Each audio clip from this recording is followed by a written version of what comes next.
Hello and welcome to another episode of the Construction Corner podcast. I'm Dillon. I'm your host. And today, guys, we are going to be covering the National Electrical Contractors Association, what I learned, what this means for the industry, and where we are heading. This is hugely important to really the country as a whole, to the electrical industry.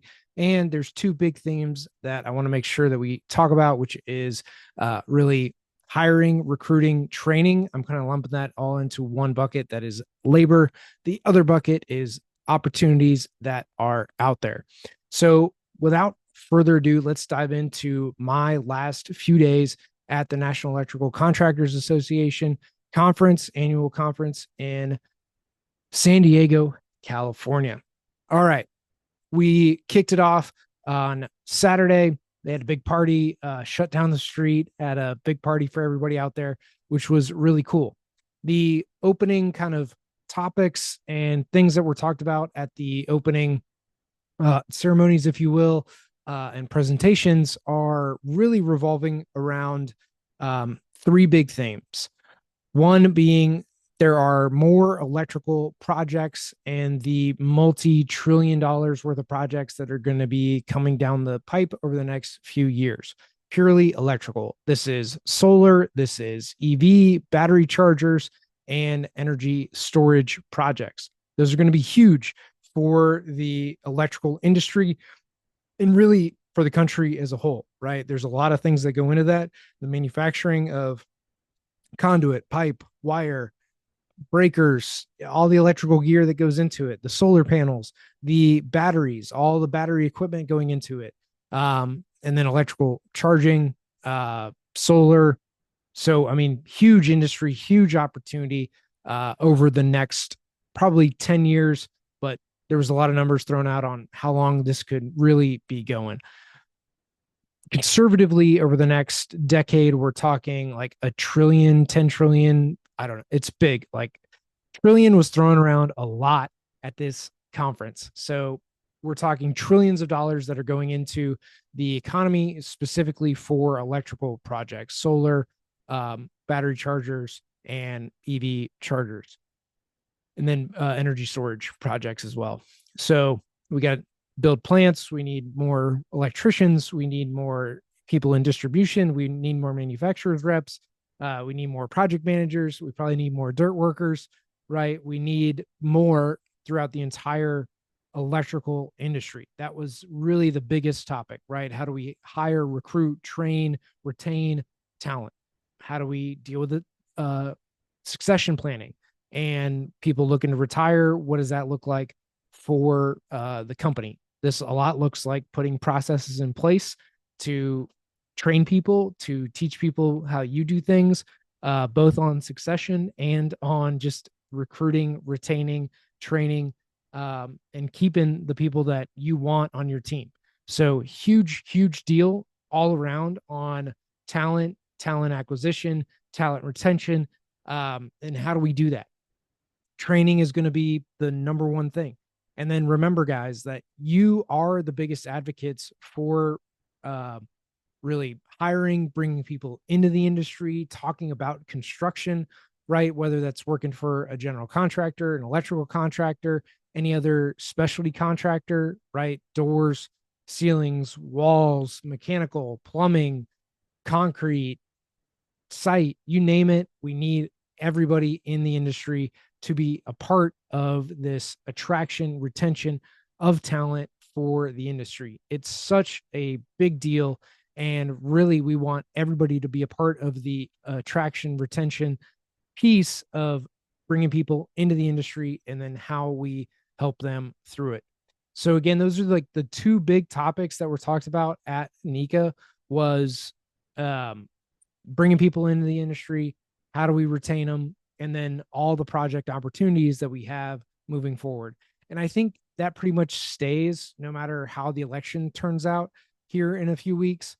We're going to have these solar projects. A lot of the funding and monies have been doled out on a state level. There is some federal funding, and those are earmarked for the next probably through 2030. So there's still going to be a time period on those, regardless of who takes office. So really a big opportunity for the electrical industry and construction as a whole, right? The plants and manufacturing facilities that are going to have to go up to build everything that then needs to be put in for solar projects, for EV, for battery chargers. And really, no matter what you think of the projects and whether it's good or bad, whatever for the environment, if it makes sense financially, if it doesn't, um, these projects are coming. And I think we need to take the opportunity to take advantage of these projects and start winning them, take advantage of the funding for it. And really, that's a big piece. There's a ton of funding for solar projects, for EV chargers, for a lot of these to where the math really will pencil out because the federal government is going to underwrite it. There's grants for it. So there's no real ROI that's needed on the projects because the funding is going to take care of most of the project to where you don't actually have to make it make sense mathematically because half of it's getting paid for, which then obviously makes it ROI positive for the project. It shows return and is profitable for everybody involved, for the owners, for the contractors, for everybody doing these projects.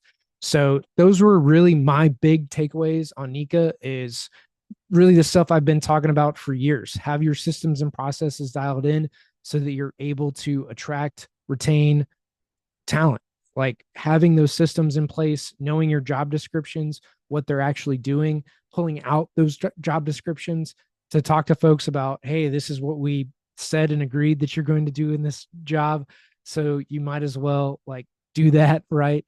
But having those job descriptions, going through them frequently with your people, not just at the annual review. Um, Hiring based on core values, huge.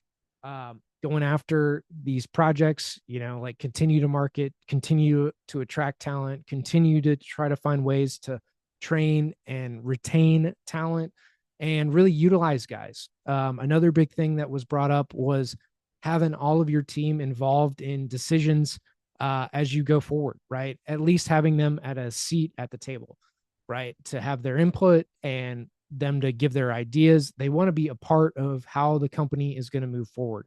And I think, especially in specialty contractors, a lot of your field guys get left out. They're out in the field and you forget about them instead of bringing them in and having a talk with them, the office folks, everybody involved to really make sure that you're doing what you say you're going to do. You're going to have that positive impact and really set your team up for success to win those projects. So really a big deal here on NECA is hire good people, right? Continue to hire, continue to train, continue to develop everybody. There's a ton of opportunity. Construction really is not slowing down. Flying across the country, I saw so many developments going up. Really, I think construction is here to stay. Most of the firms and a lot of the classes I was in, people are busy. They have a ton of projects. They're backlogged out for like 2 years. So it's really exciting time to be in the construction industry. These projects are coming. They're huge. There's a lot more mega projects coming down the pike, which also means that you got to have a bigger labor pool to be able to execute these projects. So for a lot of you guys, let's make sure that we are getting our systems and processes dialed in. And with that, we can then roll it out to the team in a simple, easy manner on, creating those checklists and everything that you need to do to empower your people to do their job, right? To be part of the team, to have that feedback. And this is going to be extremely beneficial for you, your team, and everybody moving forward. So those are my two big takeaways at NECA. The kind of last thing that I do want to touch on is when you're going to a conference, make sure that you have a stated goal in mind before you attend the conference. So here there was a few people that I wanted to meet, a few meetings that I had scheduled, and then a few others that I wanted to make sure that I stopped by their booth and had conversations with. I did those things, right? So for me, I had a very successful conference because I thought about what I wanted. I met with the people that I wanted to meet with, and I had the conversations that I needed to have with those folks. So big, big deal to make sure that you plan these conferences, that you set meetings or dinners or whatever prior to attending these conferences. And that will make your conference attendance a great success. So, those are my kind of three takeaways, two big lessons for the future, and one conference takeaway that I wanted to share with you guys right here on the Construction Corner podcast. And until next time.